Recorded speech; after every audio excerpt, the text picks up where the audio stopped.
ఆలయాల్లో దుర్ఘటనలపై ఆంధ్రప్రదేశ్ ముఖ్యమంత్రి చంద్రబాబు నాయుడు ఆగ్రహాన్ని వ్యక్తం చేశారు. ఆలయాల్లో భక్తుల భద్రతకు పటిష్ట చర్యలు తీసుకోవాలని అధికారులను ఆదేశించారు ముఖ్యమంత్రి.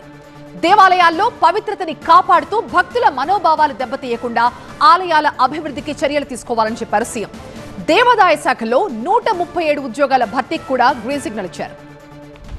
సచివాలయంలో దేవాదాయ శాఖపై ముఖ్యమంత్రి చంద్రబాబు నాయుడు సమీక్ష నిర్వహించారు. దేవాదాయ శాఖ మంత్రి ఆనం రామనారాయణ రెడ్డి అధికారులకు కీలక సూచనలు చేశారు చంద్రబాబు.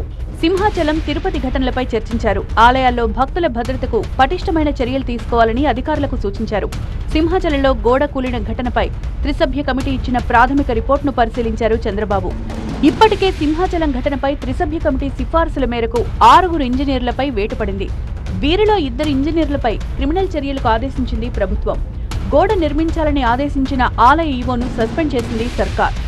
మరోవైపు దేవాదాయ శాఖలో 137 ఉద్యోగాల భర్తీకి సీఎం చంద్రబాబు ఆమోదం తెలిపారు.